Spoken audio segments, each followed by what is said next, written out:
Right. I think we are now live. And hello, good evening, and welcome, Mr. Ippolito students. This is Mr. Ippolito.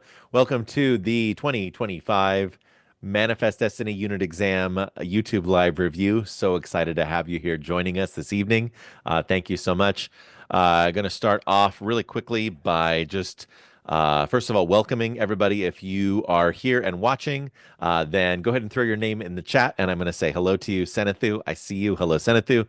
Tyson, hello to you as well. And then to everybody else joining live, not only students, but families, thank you for joining us this evening.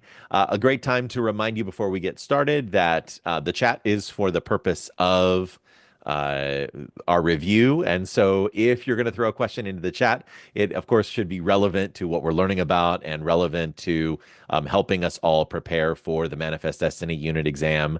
That is, if you're a B day student, that's going to be tomorrow, and if you're A day, then that's going to be on Friday. And Shiva, good to see you. Thank you. Thanks for joining me, and to everybody else who is currently watching live, and if you're watching on the recording, hello to you as well. If for whatever reason you are caught up and having trouble with the chat, if you cannot type your question into the chat for whatever reason, then please go ahead. I have my phone on standby here. If you just need to email me, just send me an email and a notification will pop up. And that will be another way to get in touch with me if you're not able to type that question in the chat.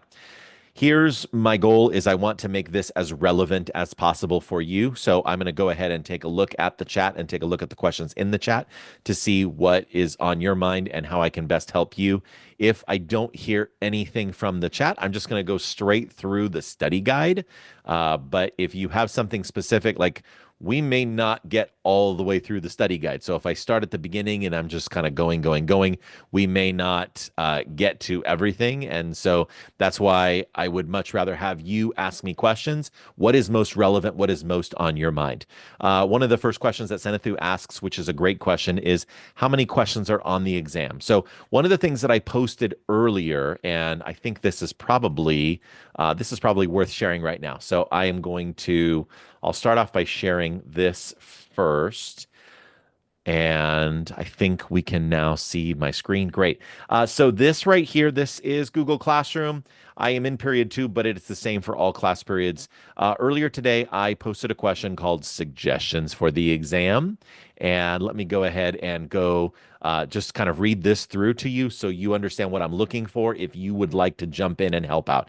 Your 2025 Manifest Destiny unit exam is almost ready. I am putting the finishing touches. The exam is mostly done at this point because I kind of went through during my conference period today, period 1, and was kind of putting the finishing, polishing touches. But I know that I'm going to look over it one more time tonight. I take very good care to make sure that exams are reflective of what you have learned and also reflective of what I put on the study guide. Because the most frustrating thing is, Mr. Ippolito, you put this on the study guide, but it wasn't on the test. Or, Mr. Ippolito, this was on the test, but it wasn't on the study guide. So I've really been working hard to try to match up and look at the study guide that I gave you versus the test to make sure that what you're studying, like you're trying. I want you to feel like you're getting like bang for your buck. I want you to feel like you are getting value from following the study guide because I think it's a good study guide. So here's what I have so far. Right now, and of course, this is subject to change, but 20 multiple choice questions, 11 map questions, and then 4 free response or short answer questions. Usually, if you recall, and this is all informative, by the way, right? So we can just put everything all in one. So the 20 multiple choice, that's multiple choice. You've done those before. The 11 map questions, those are going to be very similar to the map questions that you saw in the practice. So please make sure if you haven't had a chance to practice yet, please make sure you go into formative and check out those practice questions because those practice questions are going to be very much like the real thing. And then finally, the 4 free response or short answer questions, that's where I'll give a prompt. And then I will say, please respond in a paragraph of 2 to 3 sentences or 3 to 4 sentences or 4 to 5 sentences. I try to give you kind of a guide as to how long that I am looking for your response to be in order for it to be a correct and complete and thorough response. And so here's a quick question that I threw, totally optional, but if you'd like to help me out, what would be a cool new map question to include? I gave you 5 sample questions. And so now I just want to know, like, what else do you think would be cool? Because they're going to be right now currently 11 map questions. What would you like to see on as one of the map questions? So drop your suggestions in here. And again, in Google Classroom periods 2, 4, 5, and 6, I posted this question. You have until 9 o'clock tonight if you want to give me your suggestions, because I'm going to be finishing the test up tonight to have it all ready for you starting for my B-Day students tomorrow. Okay. I am seeing no other current questions from the chat. And again, please feel free to throw your questions in the chat if you have them. So I'm going to go ahead and just jump in, and I'm going to start. Let me stop sharing my Google Classroom screen, and I'm going to switch over and share my iPad. And let's see if I can do this correctly. It worked previously when I practiced earlier today. Let's see if it will work again for the real thing. And let's see if I can share my screen. So I think we should now, if I'm doing this correctly, I think we should see that I am now doing a screen share of my iPad. Okay, so I think it's working. I think we're good to go. The note that I made here at the top of my notes in my study guide notes here is map practice questions and make your voice heard. I just spoke about that.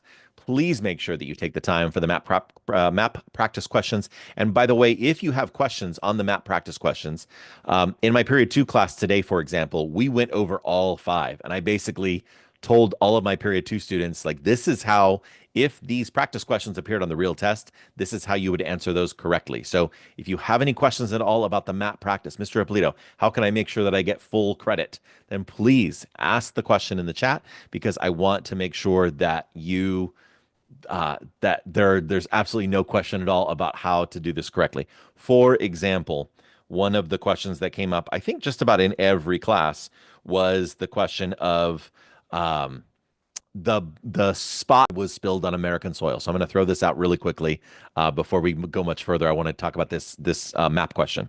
So in this particular instance, we're talking about President James K. Polk, where if you remember learning about the Manifest Destiny primary sources, one of the primary sources that we studied was President James K. Polk's message to Congress in 1847. It was in the middle of the Mexican-American War. And he said, "How dare they? We are at war because the Mexicans spilled American blood on American soil. They are the aggressors. They are."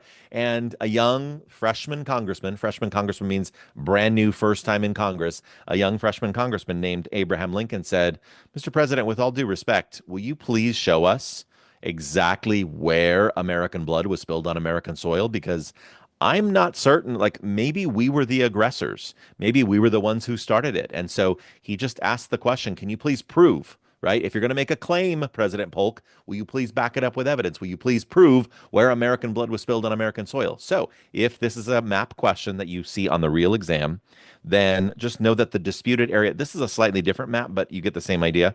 Um, the spot where American blood was spilled on American soil is going to be somewhere along the Rio Grande River here. So you can put it, you can put an X there. That will give you full credit. You can put an X there. You can put an X there. Again, the area where American blood was spilled on American soil is, honestly, it's disputed. But what we do know is that it had to have been somewhere, had to be somewhere along the border between Texas and Mexico, had to be somewhere there. So if you mark it right there along the border of the Rio Grande River, then you are going to get full credit. Now, I think I told I think I told every class that there's going to be a full credit, a partial credit, and a no credit, right? So if you, for example, American blood on American soil, if you put it there on the Rio Grande, full credit. If you put it somewhere in Mexico or somewhere in Texas, partial credit. You're kind of in the zone. You're kind of close. If you put it over here in Ohio, zero credit, right? So if you want to get full credit, please make sure you get it as close as possible. I'll give you another example really quickly. We talked about Louisiana Purchase. So one of the questions in the map practice questions is, what was the land that was purchased by President Thomas Jefferson in 1803 from France? And the correct answer, of course, is the Louisiana Purchase. Now, zero credit. I'll use the Ohio example. Zero credit for Ohio. Partial credit, if you put a little X right here in, this is the state of Louisiana. So that would get you partial credit because you kind of know. But in order to get full credit, you would need to put an X in the Louisiana territory. Now on the other map, I think it's white.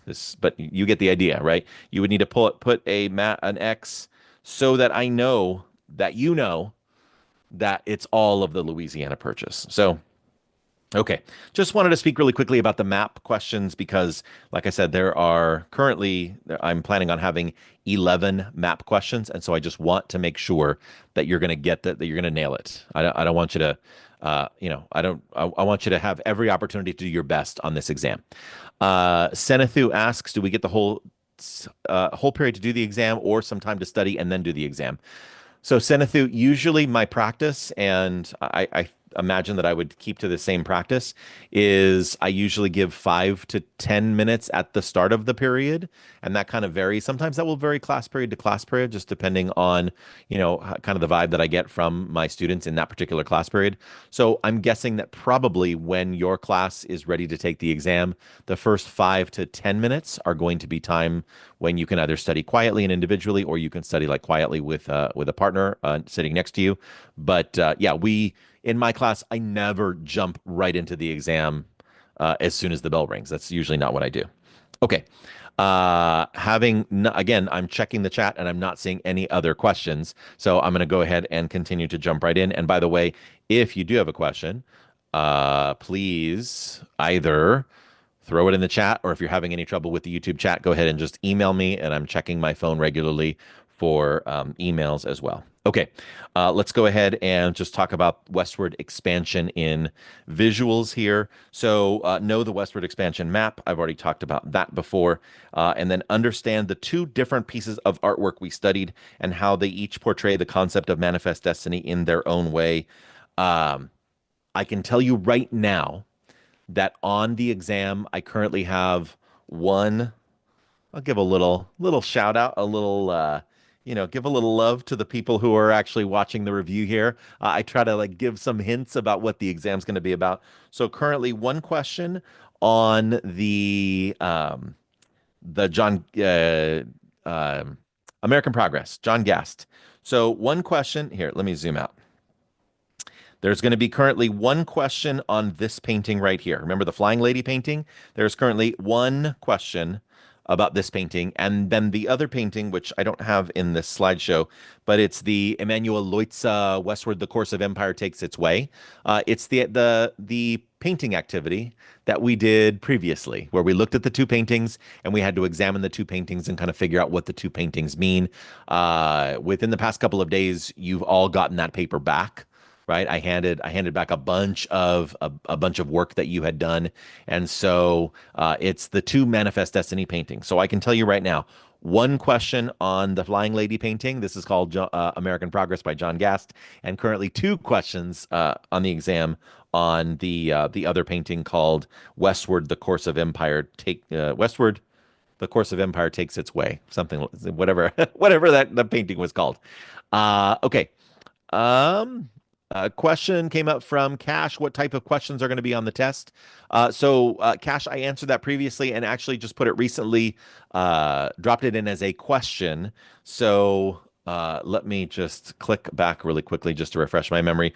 Currently, Cash, there are 20 multiple choice, of course, subject to change. I always kind of, wait until the last minute to do any final, tweaks and changes. Currently 20 multiple choice questions. MC just stands for multiple choice, 11 map questions, and then currently 4 what I'm going to call free response or short answer questions. That, of course, is subject to change, but if I were to give you the exam that I have right now, all done, boom, ready to go, it would be 20 multiple choice, 11 map questions, 4 free response and short answer. And yes, Nabil, thank you. It is in Google Classroom. If you want to go back and check that, it is. I did put that information in there, and it's titled "Suggestions for the Exam" because I'm asking you, do you have any suggestions for the map portion? Tyson asks a great question. Tyson, way to go, because this was one of the map practice questions. So I'm going to scroll down. Tyson asks, where is the Register of the Desert? So for full credit, first of all, let me give you some context. When we were reading the One Family's Journey story, the story of the Appleton family as they traveled, and again, I'm not going to make a perfect path of the Oregon Trail, but this is approximately the Oregon Trail, this red line that I am drawing right now on this map here. And so one of the things that it talks about is that by July 4th or right around Independence Day, the goal for these pioneer families traveling along the Oregon Trail was to reach Independence Rock. Independence Rock is also known as the Register of the Desert because they would register their name, their family name, and they would put like July 4th, 1850, right? That's why they called it the Register of the Desert. And so it was somewhere in Wyoming. And so if this question's on the exam, and if you put an X, let me zoom in here. If you put an X just somewhere in Wyoming, right? That makes sense. It would be along the Oregon Trail. Somewhere in Wyoming, I'm going to give you full credit for that response. If you think that the Register of the Desert is somewhere out here, it's not in Oregon. But if you put that, I would give you partial credit. And then if you put it out here in Ohio, that would be zero. So zero credit. If each map question were worth 2 points, this would get you 1 point right here. Putting it somewhere in Wyoming, that's where it was. That would get you a full 2 points, full credit, 100%. Again, if the map questions are worth 2 points, I think I made them worth 2 points.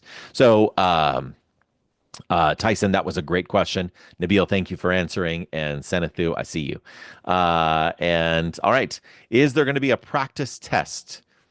I'm not sure who user is. Hello, user. Is there going to be a practice test? Only practice. So if you want to practice, there are two ways that you can practice. One way would be with those map practice questions. The other way would be to play the Blooket. You could practice with Blooket. I threw that into the agenda for the most recent class that you had. So if you're in my period 2 class, it's today's agenda. If you're in my period 4, 5, or 6 classes, that would be in yesterday's agenda. But there's no other practice test other than those two opportunities to practice. And so at this point, if you're looking to practice, um, one of the things that you could do if you are looking to generate your own practice is you could, and I think a great way to learn is to listen to this YouTube live and pay attention as we go through the questions. If you wanted to copy and paste all of the content of my study guide and drop it into ChatGPT, copy that text, like we've practiced that before, right? We've practiced before where you take my content from my study guide, copy, paste, and just say, hey, I am taking a test in my 8th grade US history class. This is the study guide. Can you give me some practice questions, some multiple choice practice questions that you ask me one at a time, and then give me feedback when I answer them? So you could do a prompt like that. So that would be a way that you could construct your own practice test if you wanted to. Senathu asks, is the exam easy, medium, or hard? Um, all of the above. It just kind of depends on how well you've studied, Senathu. So I'm going to try to make it a little bit easier for you if you are paying attention, listening to the exam review that we're doing today. So I'm hoping to make it easier by answering these questions for you. Is the study guide extra credit on the test or its own assignment? That score, those points do not attach to the test, right? So the exam score is the score that you get on the exam. I don't ever alter it or bump it or give extra credit or anything. The study guide is optional, as all study guides are in my classroom. If you choose to do it and you complete it completely, then I will give you 10 out of 10, 100% A plus credit on the study guide. If you don't do it or don't complete it, you try to turn it in like halfway done or 3/4 of the way done, and it's not fully completed, I will simply, in Infinite Campus, I will put X for excused, and then it is like you never had to turn it in. There's no penalty. So you get rewarded. You can get rewarded with a 10 out of 10, 100% if you do it. If you don't do it, you're not penalized. Okay, so Lilith just asked, where was the spot where American blood was spilled on American soil? Lilith, I probably answered that question about 10 minutes ago. So when you're done, rewind, go back to, I don't know, about 4, 5, 6, 7 minutes into the YouTube live, and you can watch that because I'm not going to go back to that at this point. Okay, yes, Shiva, thank you for answering that question. And Nabil, thank you. It is on the Rio Grande River. Okay, I'm going to go ahead and continue unless I see specific questions, because what I'd really love to answer for you is specific content questions. I know I'm getting a lot of procedure questions. How much is this going to be worth? What are we doing? How many of the so? Well, what I'd really love to answer for you are content questions. So if you have questions about the study guide, then please go ahead and ask them. Otherwise, we're just going to go ahead and we'll continue, and I'll check over, look at the chat every so often. I'll also check my email every so often to see if you have any specific content questions. Going back to Oregon country now. Which five states were carved out of Oregon country? Can I give you this tip? I've given it the tip in some classes, um, but I don't know if all classes have heard. This one right here. The best way to answer that question is going to be, let's go to the map here. So sometimes teachers, not just Mr. Ippolito, your history teacher, but sometimes other teachers will give answers. This is like a little tip, a little trick for you for whenever you're taking a test. Sometimes the answer to one question is you can find it embedded in another question. You're going to have 11 map questions with a full map that's going to look exactly like the map that you have in your practice map questions. So, for example, and they're all labeled too, all the states are labeled. So, if you go to one of your map questions on the real exam when you take it tomorrow or Friday, and you see here's Oregon country right here, let me erase all this extra stuff right here. And you see that this is Oregon country here. And so, and they'll be labeled, the states will actually be labeled here. So, there are five states, one, two, three, four, five, with land that came from Oregon territory. So, this is Oregon. This is Washington. This is Idaho right here. I'm just putting the two-letter abbreviations. This is Montana, and this is Wyoming. And you're like, Mr. Pluto, I have memorized it.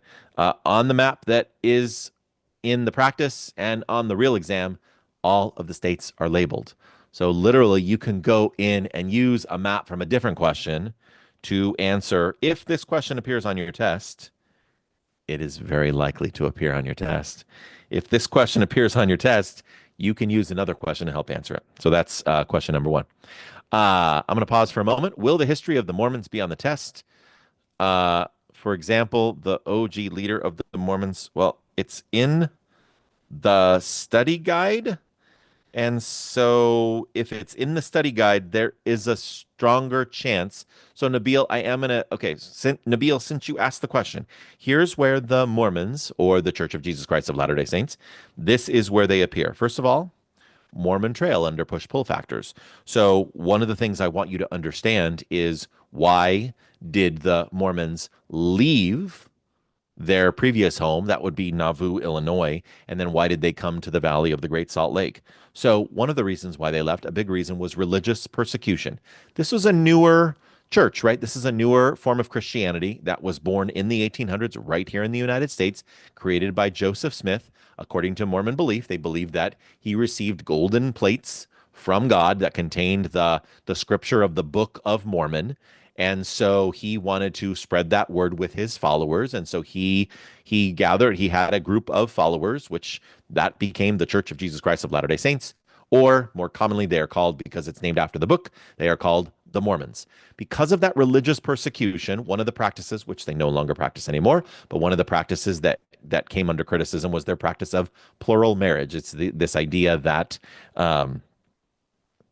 that God said, "Go forth and multiply, and spread across the earth." And so, one of the ways that they interpreted that was through plural marriage. So they were being persecuted. Other Christians that were living, that were their neighbors, other Christians were persecuting them for that and other religious beliefs and practices. So a push for the Mormons would be religious persecution. Pardon my quick writing here. And then a pull factor. So they are pushed. Let's go to the map. They are pushed out of Nauvoo, Illinois. They're over here in Illinois, and they eventually follow the Mormon Trail. This is one of the trails, one of the westward trails, until they reach the Valley of the Great Salt Lake right here. Let me go ahead and maybe choose a different color. There we go. They settle in the Valley of the Great Salt Lake. Now, the Valley of the Great Salt Lake is not today in what is the state of Utah. It was not yet the state of Utah. The Mormons called it Deseret. They were looking for a promised land. This was not a land of beautiful farmland. This was not a lush green land like in Washington or Oregon Territory. This was desert. So why would they go out all the way out to the desert? It's not for beautiful farmland. Here's the reason why. It's because they were just left alone, right? Because there wasn't hardly anybody else living out there. So the pull, let's go back to push and pull factors. The pull factor for the Mormons, the reason why they were pulled out to the Valley of the Great Salt Lake was freedom, wide open spaces, and so they could, I don't know why I just put a dot over the C. And so they could be left alone and they could have religious freedom, right? They could live life without persecution. So those would be the push and pull factors for the Mormons and why they left Illinois and traveled along the Mormon Trail out to Utah. Nabil, you also asked about the leader of the Mormons, etc. Who was Joseph Smith? He is the leader of the Mormons. Why did his followers move out west? We just answered that because of religious persecution. Who led them to Utah and why? So Joseph Smith gets murdered, right? Joseph Smith actually never made it out to the west because he was murdered because of his beliefs and his religious practices. And so it was Brigham Young who actually led them out, led the Mormons out west to the Valley of the Great Salt Lake. To honor Brigham Young, they named a university after him, which is still in Provo, Utah today, and that is Brigham Young University, or BYU. So that was that. How did the practice of polygamy contribute to the tensions between Mormons and the outsiders? So that's what we were just talking about. Polygamy is the practice of taking more than one wife.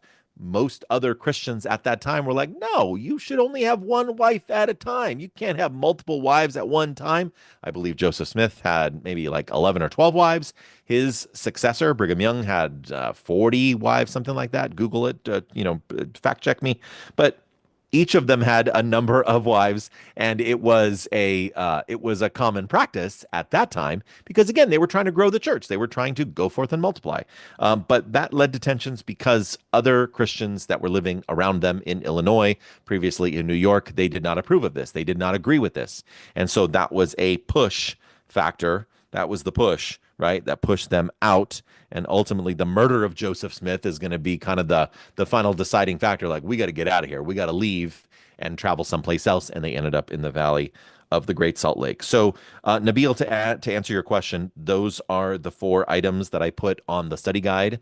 Well, and then also 5 if you count the push and pull factors for the Mormons along the Mormon Trail. So, Nabil, I think that those are the most important pieces of information you should know for the Mormons. And then finally, if you're wondering, Mr. Ippolito, where did we learn all of this? I never remember learning all of this. There was a whole activity that we did called Gold Rush Missions, Mormons, and Women. And if you would like to go back to that, if you don't have that in your notes, you can't find it. There's a reading right here. The digital copy is in Google Classroom, or you could also watch my YouTube video on Mormons, Missions, Gold Rush, and Women if you'd like. Okay, Nabil, hope that helps. Thank you. Senathu, can we use those abbreviations for the exam? Senathu, yeah, if it comes up as a short answer question, but I don't think Senathu. Senathu, I'm pretty sure that's going to come up as a multiple choice question. So, little hint, a little treat for those of you watching the YouTube live. If there is a question on which 5 states were carved out of Oregon country, which we just talked about previously, if that is going to appear, it's going to appear as a multiple choice question. Little hint for you. Yep, no, Nabil, you're good. And then Senathu for the map 5 states, yes. Cable, you just said 46, I think, and I'm not sure what that's a reference to. But Alex, obviously, Alex says, could you please answer question 2 under essential for this unit? Question number 2 under essential questions for this unit. So I'm going to say that this is question number 2 here. We'll number these. And 4. The United States ratified the 19th Amendment, granting all women the right to vote in 1920. However, Wyoming gave women the right to vote back in 1869, over 50 years before women in places like New York, Massachusetts, or Pennsylvania could vote.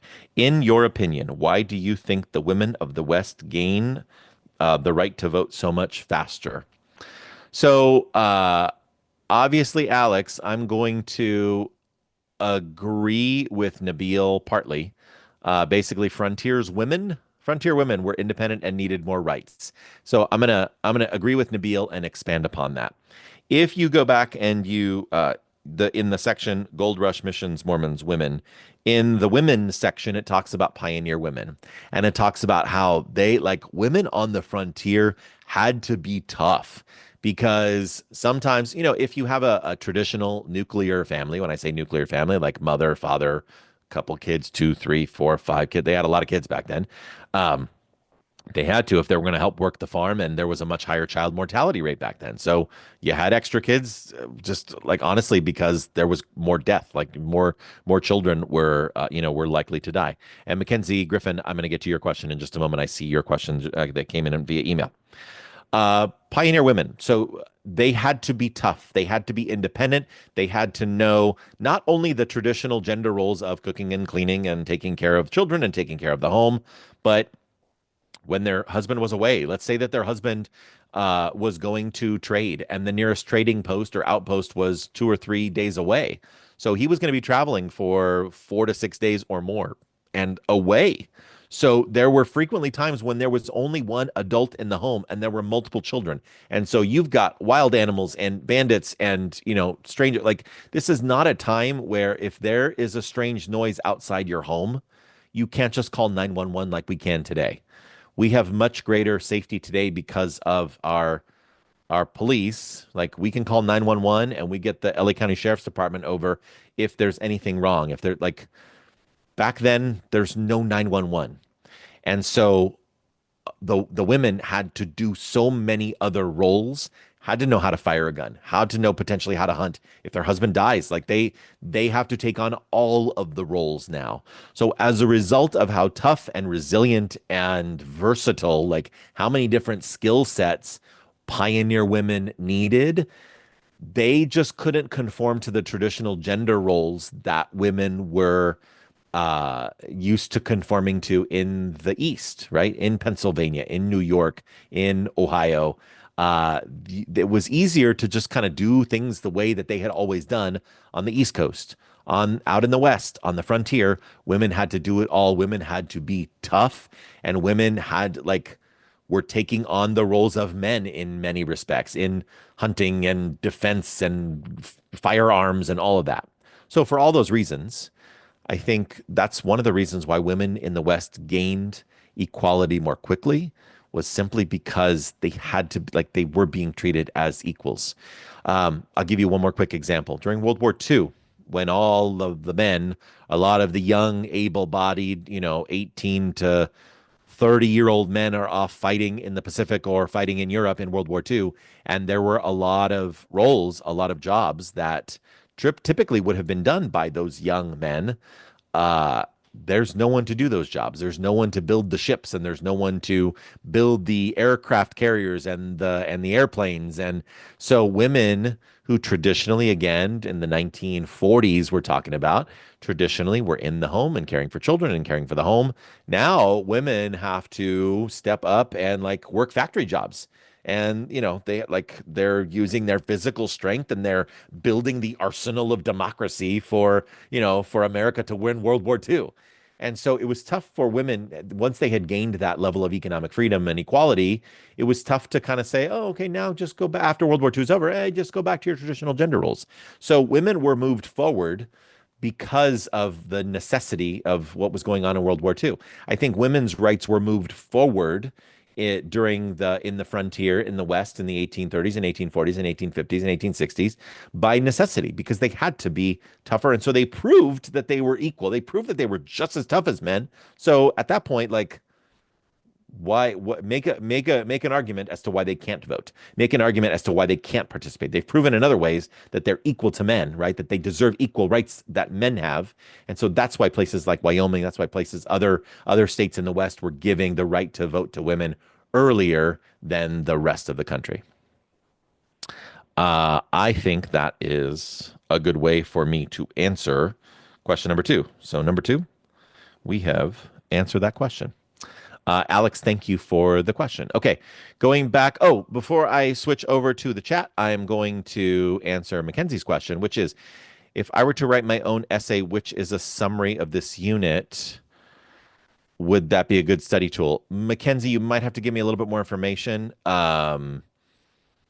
Maybe if you're talking about Chat GPT, it's been a while. You emailed me 14 minutes ago. So Mackenzie, maybe give me a little bit more detail, but I will say this. If you're talking about Chat GPT, and if you wanted to ask ChatGPT to give you kind of a study guide or write an essay for you or write like what are the key points, the more important points to know, if you plugged in the study guide, ChatGPT might be able to return that for you. But again, ChatGPT, I love it, but ChatGPT isn't always fully reliable. So you kind of want to take ChatGPT with a grain of salt. That it's mostly very helpful, but sometimes very wrong. So whenever you use any form of AI, ChatGPT or Google Gemini or Microsoft Copilot, whatever it is mostly very helpful, but sometimes also completely wrong. But I think I would, if I were going to use ChatGPT as a study tool, I might plug in, like I said, plug in the study guide and then ask it to give you like a review, like a practice, practice multiple choice questions, something like that. Or another thing you could do with ChatGPT is you could say, for example, let me zoom back in here. Um, these essential questions, right? There's one, two, three, four. Uh, oh, and I did say, how many free response questions did I say there were going to be? There were four. Huh. I wonder.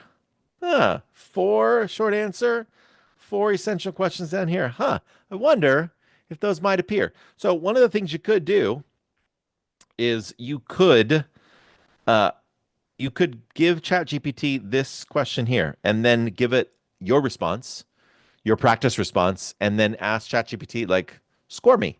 How on a scale of 1 to 10, how would you grade me? And then how would you suggest that I improve? Here's what I would not suggest. Here's what I suggest you do not do with ChatGPT. Give it the prompt and say, give me a response. Because here's what's going to tip me off to that and let me know that you're faking, like you're not, is if you start to include information that I know is outside of what we learned, right? And again, I've told you, ChatGPT can sometimes be confidently wrong. So something's going to be fishy if, because I know what we learned. I know what we studied. I know what we went over. I know what we talked about. I know like what we've learned. So your responses need to be based on what we've learned in class, not just what ChatGPT told you. Hey, this is how you should respond to the question. So Mackenzie, I think maybe I responded to your question, but if not, then let me know. Okay, Senathu, Nabil, I'm looking back at the chat right now. Could you please? Yes, obviously, Alex. I think hopefully I answered that for you. Oh, and then Nabil. Okay, I think I've caught up with the chat, and I currently don't have any questions in email, so I'm just going to go back here. Oregon country. Number two, why were families interested in moving to Oregon? This is a question about push-pull factors, right? So, what was the push factor for families? We're talking about families like the Appleton family, who moved out to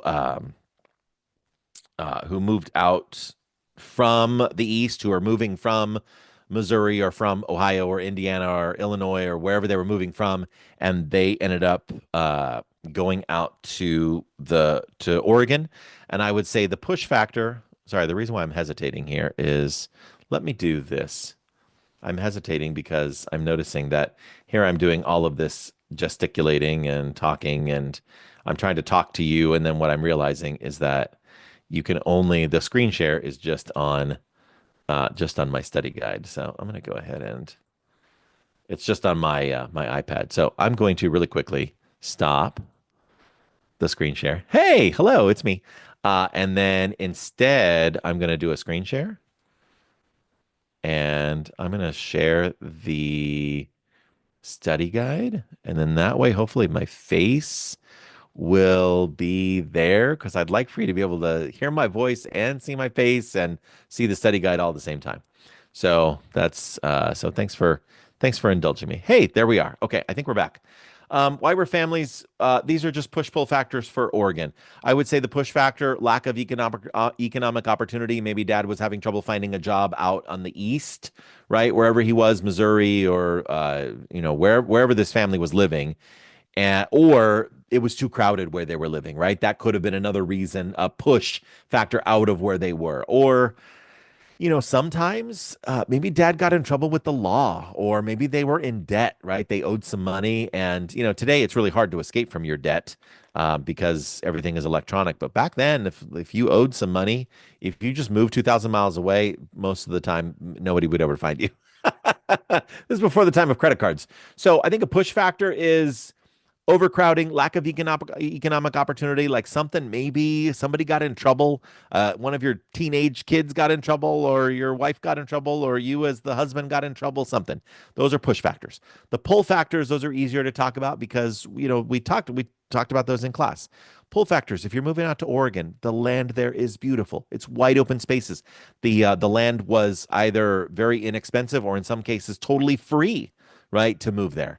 And then also when it came to these like it was beautiful farmland, right? Really fertile land. We've talked about this before. The land was very fertile land, meaning it's good land for farming. And so if you're a farming family, if you're not farmers, then there's really like I'm not sure what was out there for you in Oregon as a family. But if you want to move out there to farm, then it's really good. If I will say this, we talk about push-pull factors of Oregon country. We're not just talking about the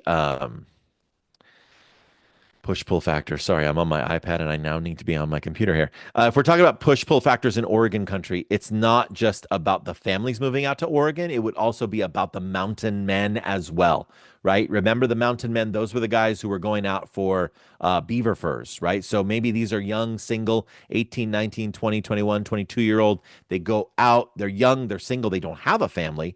They're going out to Oregon maybe because they want to try their hand in the beaver in trapping and killing beavers, and then they're going to sell them for their beaver furs, right? Because you could make a lot of money doing that. Or maybe they're going out for the timber industry, right? They're going to go and be a lumberjack because there's a lot of really good timber out in Oregon Territory and what is today Oregon and Washington. So might be another pull factor if you're a young single man going out to Oregon, and maybe a push factor for young single men leaving the East was again lack of economic opportunity. Maybe it's overcrowded. Maybe there's they're the fourth or fifth in line in a family, and so they know they're not going to inherit any money from their family, or maybe they have gone to prison and they're trying to erase. They're trying to start over. They're looking for a new life. That was a pull factor in a lot of these places, right? They're looking for a new, just like William Travis said in his speech in the movie The Alamo. Texas has been a second chance for me. Perhaps it will be for you as well. So a lot of times the pull factor, whether it's to California for the gold rush or Oregon Territory or mountain men going out to Texas, whatever the case may be, it's just a chance to start over, a chance to have a new life. So, okay. Next question. Was the 49th parallel the boundary line set in 1846? Bryce, that's a great question. The 49th parallel, this might be another one of your questions that might appear, either multiple choice or a map question. And so the 49th parallel is this right here. This is the line right here. And I don't know if I can draw a line here. Oh, I'll just go ahead and I'll switch over. Let me switch back over to my iPad. I think this is, even though you can't see my face, I think it's better. Okay. Uh, because I can draw on here. Let's go back to sharing. And my family is just returning home. So if you hear voices in the background, that might be the voice of my wife and daughter coming back home. Okay. So 49th parallel is right here. And oh, thank you. 49th parallel is this line right here. I assume that I'm now once again sharing This is the 49th parallel. This is so 49th parallel, also known as 49 degrees north latitude, 49 degrees north. This was the line that was settled on by between Great Britain and the United States as sort of like, hey, we're gonna because there were, let's be honest, there were some British citizens that were living in this region here. There were some, let's get the laser pointer.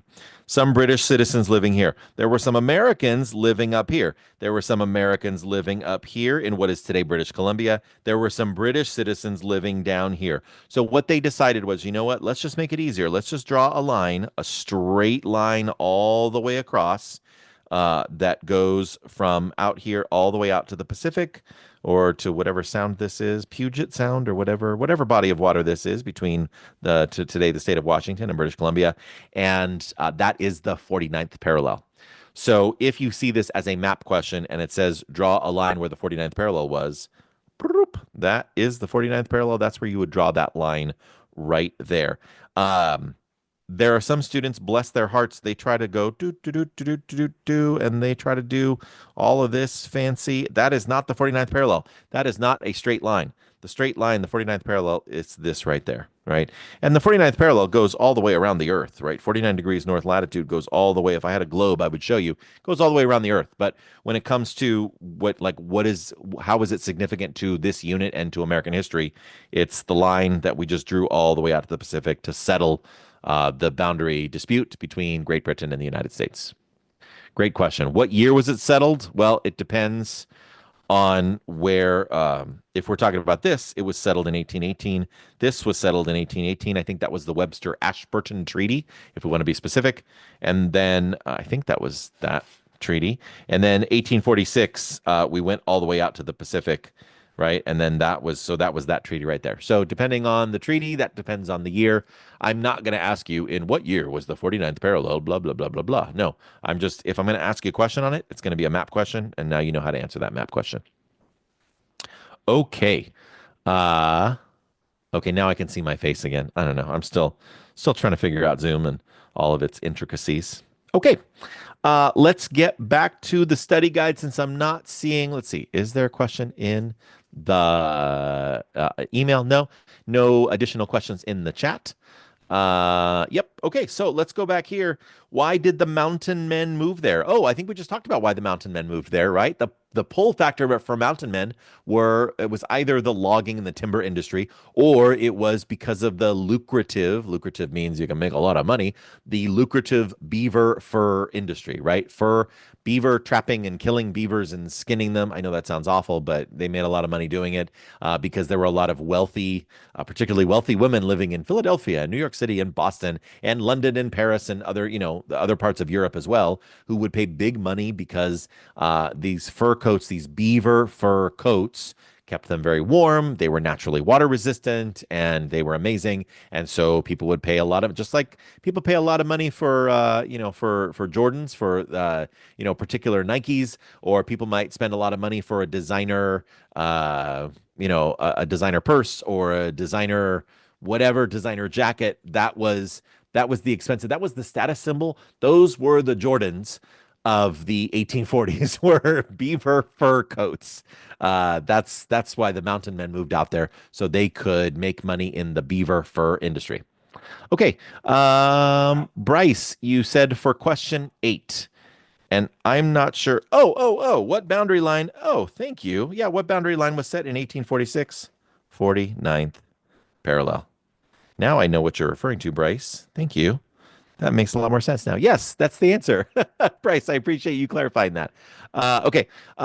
Question in the email. Hello. Will we have to memorize any dates for this exam? If so, what dates? If you've learned anything about me as a history teacher, you know that there are really only a couple of dates where I'm like, you got to know these dates, right? For example, July 4th, 1776, the birth date of our country, the day when we declared independence, or the year the Constitution was written, 1787. I think you should know that. For the most part, though, I'm really not a big this was the thing that happened on this. What happened on this date? I really don't answer questions like that. I do think that it's important for you to understand sequence, right? I think that's why we talked about when we were doing the double bubble map. I think that's why it was important for us to learn that The Texas War for Independence was in 1836, and the Mexican American War began in 1846 because sequence matters. It matters that Texas declared its independence 10 years before the Mexican American War happened, right? Because Texas War for Independence happened in 1836, and then for 9 years, they're like, can we come in? Can we come in? Can we come in? They wanted to become a state of the United States, right? They were very proud to be the Lone Star Republic and their own independent nation, but at the same time, they're like, can we come in? Can we come in? So it's important to understand sequence and kind of for that. But Mariana, to answer your question, no, I don't like. I can't recall anywhere where I asked specific dates of like when did this happen? On which date, which year did that happen? I normally don't answer questions like that or ask questions like that, but that's a really good question. Okay. Um, Continuing on, let's go ahead and answer number four. Who were the first Americans to build permanent homes in Oregon country and why were they there? I think we've talked about this previously. It was in some classes, just kind of depends on whether or not it came up. Marcus and Narcissa Whitman. And this was either in the reading or in an ed puzzle, or I'm not sure exactly when we talked about that. But these two folks, Marcus and Narcissa Whitman, they had the best of intentions, right? They just wanted to spread Christianity. They were missionaries. They wanted to spread Christianity, and they thought that they were doing a really good thing and just being really super helpful and nice, and yay. But the problem was they were, in addition to bringing religion, they were also bringing disease to the Native Americans unknowingly. And the Native Americans were like, "You need to leave. We are dying. We're getting sick and dying because of you and the other missionaries that are in the area." And they're like, "No, but we want to spread our religion and we love you." And they're like, "No, this is like this is killing us." And so eventually, the Native Americans in that part of Oregon Territory killed Marcus and Narcissa Whitman, and so um, so that's why they were there. They were there just to be missionaries. They wanted to spread their religion. They had the best of intentions, but it just didn't quite work out for them.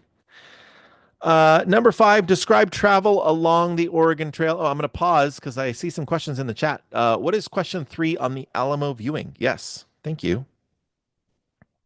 Oh, wait, Alamo viewing. Oh, okay. I'm assuming we're just looking at the study guide right now. Who was the commander of the Alamo forces? His name was William Travis. William Travis, if you remember, he was the one we talked about previously. He says, Texas has been like a second chance for me. Perhaps it will be for you as well. William Travis was the guy who, at the beginning of the movie, and the movie was relatively historically accurate. They did have to take some license, but William Travis was at the beginning of the movie. You saw that he was getting a divorce. He was basically abandoning his wife and his two children. William Travis was like, there was a lot for him to be ashamed of. And so Texas for him, he was just like trying to start over, trying to be a better man, being a better human. Um, and so that for him, that was how he thought that he could do that, was to start over. Um, so that was William Travis. So that's number three. Yes, Alex, thank you. And Senathu, thank you. Okay. If you have other questions, please, like I said, throw them in the chat or email me. And I'm just going to go back to Oregon. Describe travel along the Oregon Trail. Know the dangers that settlers faced. This, again, is a lot of it was in one family's journey, also in the Ed puzzle. We'll just talk really quickly. What were some of the dangers? Um, there was unpredictable weather. There was rattlesnakes, raging rivers, twisters, uh, disease, right? If you've ever played the Oregon Trail video game, the old one from back in the late 1980s or early 1990s, you have died of dysentery. So dysentery was a horrible like gastrointestinal disease. It was awful. But because there was contaminated water and they didn't know back then, today if you go camping, if you're going to take water out of a stream or a lake or river to drink, you boil it first, or you put in those there are like bleach tablets that you can put in to make the water safe to drink. They didn't know that. They didn't know about microorganisms. And so they were frequently getting diseases like dysentery, like cholera, these horrible, like I said, horrible gastrointestinal diseases where you got stuff coming out, both ends, and you literally can't keep nutrients down and you die of, you basically die of starvation because your body cannot keep food down. Like it's going out one way or out the other way. Um, Your wagon might get stuck. You might break an axle and you don't have a replacement axle. Your oxen might die.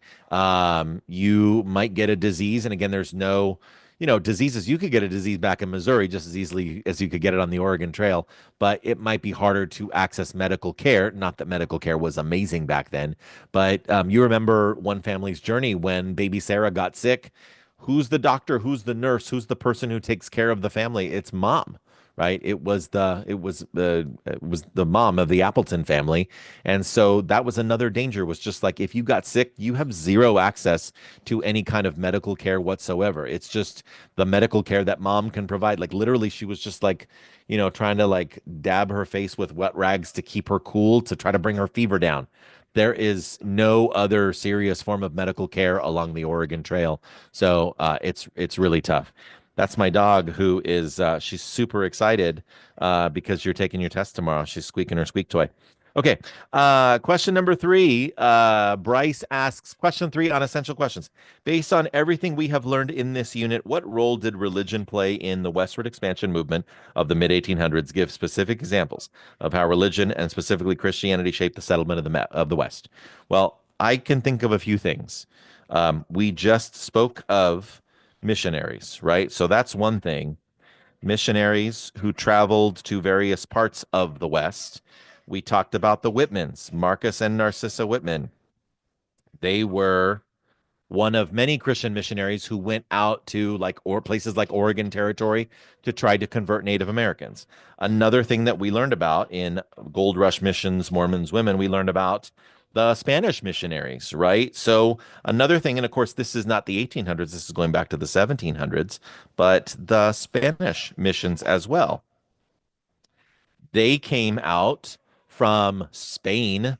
They traveled from a completely different continent to try to settle in what is today mostly California. There are missions in Arizona, New Mexico, Texas as well, but the ones that we are most familiar with are the California missions. So they came out again with the idea of wanting to convert Native Americans to Christianity. So missionaries, whether it's the Protestant missionaries like the Whitmans or the Catholic missionaries like the Spanish, the ones who created like mission San Fernando mission. There's a mission in San Diego and Santa Barbara. There are missions, 21 different missions all up and down the state of California. So we could talk about missionaries. Another example of how religion, specifically Christianity, shaped the settlement of the West. You can talk about the Mormon Trail, right? Because the Mormons, they were also guided by their religious beliefs, and specifically, they were escaping religious persecution. So that was their religious motivation to go out to the Valley of the Great Salt Lake, is so they could be left alone to practice their religion in peace as they see fit. So Protestant missionaries like the Whitmans, Spanish Catholic missionaries like the Spanish, the Mormons going out and looking for religious freedom to escape religious persecution, push and pull factors there. The last one that I would mention, if I were trying to answer this question completely, is I would just say manifest destiny in general, right? We've talked about this in many different forms. We looked at President Polk's message where he talks about President Polk's State of the Union message in 1847, where he says that we have a sacred duty, right? It's a sacred duty to overspread the continent, that we are something about providence, right? Capital P, providence, which is just another way of saying God. Like providence has guided us to do this. So I think another way that religion influenced this time period was that there were a number of people, either directly or indirectly, who believed that it was a mandate from God. It was like God was telling the American people, go, go and spread out to the West. God was telling the American people, you have the right to do this, right? So when you feel like, well, God's on my side and God told me to do this, and I'm on a mission from God, then it kind of gives you permission to um, maybe do some unkind things or to use acts of war. Like if we're on a mission from God, then of course the why question the Mexican-American War? Abraham Lincoln, how dare you question the Mexican-American War, right? How dare you question or spending of blood and treasure? We're on a mission from God. If you are treating Native Americans unfairly, well, God's telling us so. It's okay. This might be their thinking, right? It's okay to treat Native Americans unfairly, to push them out of their lands, to commit acts of violence against Native Americans if you think that God is on your side. So I think that this belief, I, regardless of what you think of it, whether you think it's right or wrong, I think this belief that so many Americans had that God has blessed the United States with a special mission and a purpose to spread from the Atlantic Ocean to the Pacific Ocean. So I would say that's another way in which religion has played a role in westward expansion, manifest destiny, moving out to the West. Bryce, that was an excellent question. I'm glad you asked it. Okay, we're coming up on 8 o'clock, but we've got another question from obviously Alex. What is number seven in Oregon country? So I'll talk about that first. Number seven in Oregon country is what two countries jointly occupied the land by 1818? By the land, we're talking specifically about Oregon Territory. So it's the United States and Great Britain. We talked about when we went over this in class, those of you, if we talked about this in your class, we said that originally there were four countries that laid claim to Oregon Territory. It was Russia, Spain, Great Britain, and the United States. But eventually, by the 1800s, it was just like Russia and Spain. They were no longer on the scene. They were no longer vying for that territory. So by 1818, it was pretty much just the United States and Great Britain. Alex, you asked another question. Can you also talk about push-pull factors for California missions and the gold rush? Absolutely. So push-pull factors for the gold rush, I would say push.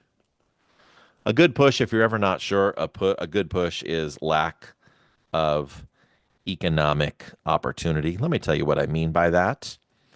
If you're living in a place and you've lived there your whole life and your parents lived there and your grandparents lived there and your great grand, like maybe at some point you're like, you know what, there's no good jobs around here. There's nothing I want to do, or there's just a lack of economic opportunity, lack of jobs.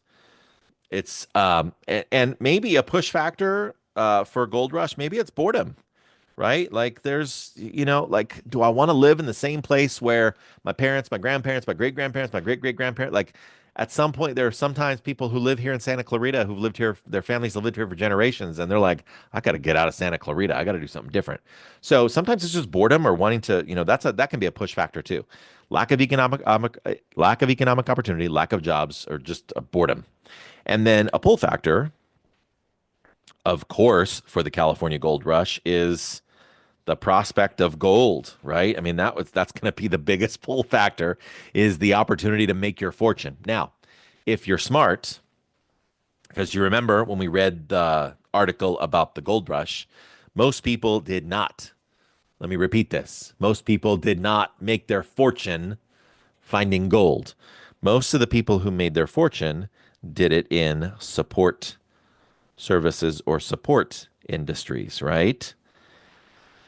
So, for example, you instead of looking for gold, you sell shovels and pickaxes and other tools for the suckers who think they're going to go find gold, because chances are they didn't travel. A lot of them didn't travel with tools. They're going to need to buy tools when they get there.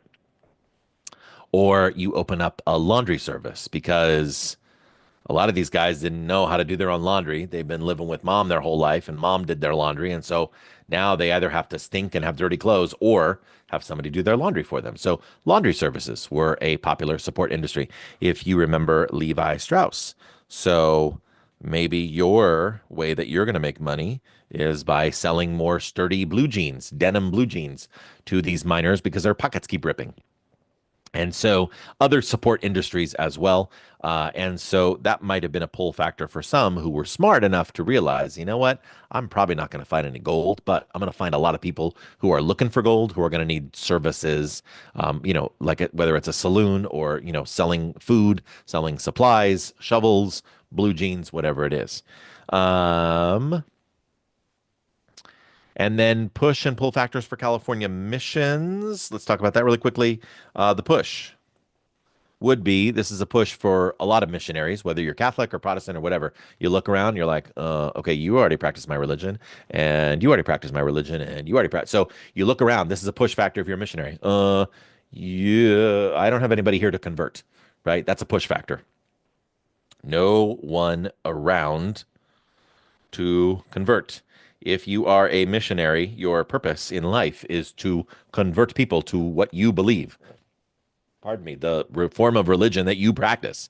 So the pull factor, of course, is going to be that whether you're moving to Oregon as a like one of the like the Whitmans, those missionaries, or in this case, we're talking about California missions.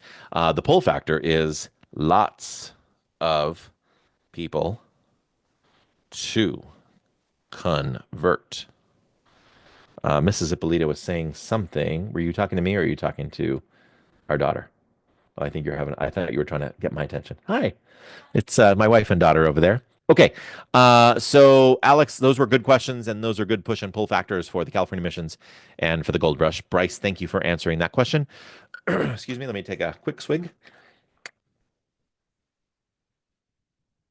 of my iced tea. We are now after 8 o'clock. It is 8:04. And so I'll just continue to answer questions if there are still questions in the chat or questions that pop up in email. Tyson asks for question 7, how did the practice of polygamy contribute to tensions between? Okay, so Tyson, I did answer that question previously.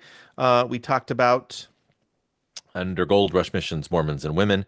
I said this was one of the push factors, right? So polygamy is the practice of taking on more than one wife. And so this was when the Mormon church, the Church of Jesus Christ of Latter-day Saints, was starting up. That was one of their beliefs was we need to go forth and multiply. And therefore we can do that faster and easier if we have more than one wife. But the other Christians who were living around them, their neighbors were like, no, you can't do that. That's not what we do as Christians. And so there was that conflict.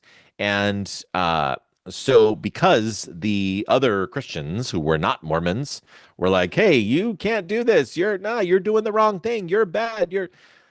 And it got to the point where it led to violence. I talked about this earlier in the review. It led to violence. Joseph Smith, the founder and leader of the Mormons, he was murdered in Nauvoo, Illinois. And so Brigham Young, his successor, had to lead the rest. Finally, they're like, oh, we're out of here. This is a violent place. We don't need to be here anymore. So that was how polygamy contributed to tensions between the Mormons and the outsiders. It was the push factor that ultimately led them to leave because it was religious persecution. This was part of their religious belief. Their neighbors, the other people who were non-Mormons around them did not support this, did not believe in it, thought it was wrong. And so they decided, you know what, we just need to get out of here. That was a push factor for the Mormons to get out of Illinois. Tyson, great question. And Senethu, thank you. Yeah, but more than just push. Sorry, I know I just wrote the word push there, but it was a little bit more complicated than that. Okay, well, it is now 8:06. I am not seeing any more questions in the chat, and I am not seeing any more questions via email. So here's what I would like to do. I am going to recommend at this point, if you are still looking for a way to study, can I also recommend that you go on I would say the vocab is going to be helpful as well. And so let me just stop the share really quickly. And there's one other place that you can go. Hello. One other place that you can go. And that is, let me do one more screen share here. A lot of different buttons to click. And let's go here. So one more place that you can go, and that is today's agenda or yesterday's agenda, depending on whether you're A or B day. I went ahead and the paper that you got, this paper, if you remember this paper right here, this is Manifest Destiny Unit Vocabulary. There were 8 terms that I thought, you know what, these are important. I think you should know these 8 terms. And of course, we're not going to spend another hour going over these 8 terms. But here's what you could do is you could go back here and you could click here. And instead of an hour, you could spend 13 minutes where Mr. Ippolito with graphics and visuals and like it's amazing. You click here and then you get this YouTube video of Mr. Ippolito talking all about these 8 different terms. And if you're like, Mr. Ippolito, I have heard enough about Manifest Destiny. I do not need to hear any more. Then you could move on to seed or siege or 49th parallel, mandate, nationality, insatiable, and push and pull factors. And you could have Mr. Mr. Ippolito explain all of that to you. So, I think that is our time. And so I thank you for being here. And I'm going to go ahead and click stop share. Folks, thank you so much for joining us. And I look forward to seeing you on the day of the exam. Good luck with your final review and final study. And I'll look forward to seeing you the next time in our history classroom. All right. Take care. Thank you so much. Have a great evening. And I will see you soon in room B5. Bye bye.